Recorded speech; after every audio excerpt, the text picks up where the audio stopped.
बहनों और भाइयों नमस्ते। दादा सतराम दास जी मैं आपको नमस्ते करता हूं। भारत गंगोत्री जी मैं आपको भी प्रणाम करता हूं। मैं आपके पैनल में खड़ा हूं।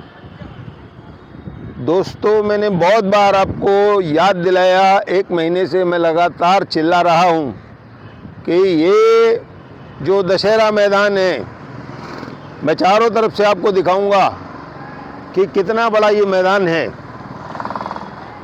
अब इसके सामने शोभराज गार्डन, मुख्य शोभराज गार्डन है, बहुत सुंदर अंदर बना हुआ है। वहाँ पर खेल का मैदान भी बनाया गया है।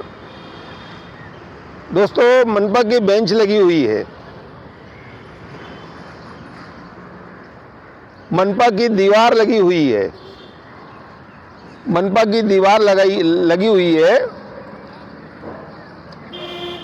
इस तरफ ये मनपा की दीवार है और उसके नीचे जो है वॉक करने के लिए दादा सतराम दास ने मनपा से फंड लेकर बनवाया।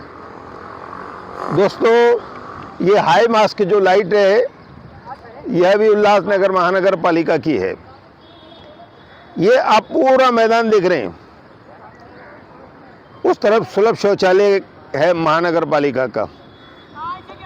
अब इस मैदान में आपको कहीं भी दिखाई दे रहा है कि किसी का निर्माण था, किसी की यह जगह थी, ये बच्चे यहाँ पर खेल रहे थे। ये खेल का मैदान है, यहाँ पर रावण जले, पटाखे की दुकानें लगती है हर साल। यहाँ पर शादियाँ होती थी, उसकी रसीद महानगर पालिका देती थी। दोस्तों, खुद मेरी शादी भी इसी मैदान में हुई है। तो ये कुल मिलाकर ये उल्लासनगर महानगर पालिका का क्षेत्र है। और सामने मैं दिखाऊंगा कि किस तरह से उल्लासनगर महानगर पालिका की वहाँ पर गाड़ियाँ खड़ी है। उनके पीछे जरा हम इधर आ जाएंगे, उस तरफ आएंगे, महानगर पालिका की सरकारी कार्यालय हैं, जहाँ पर बहुत सारे कार्य होते हैं। लोगों की शिकायतें ली जाती है।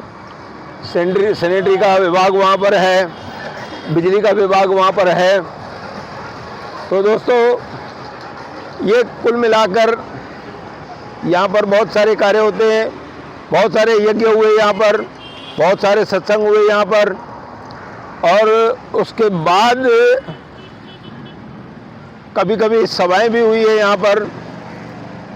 तो दोस्तों, इसका प्लाट नंबर मुझे 886 बताया गया।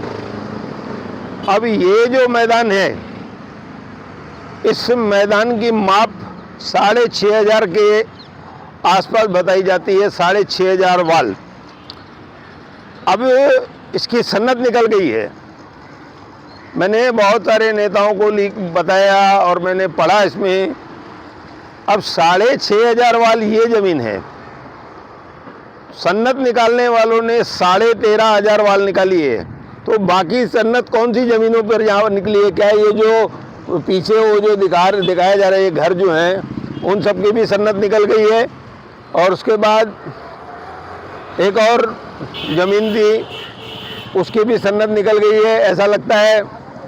अब ये सरकार को जांच कराना चाहिए कि ये जो टाकी है और बाकी जो उसका इसी बगीचे का यह हिस्सा है।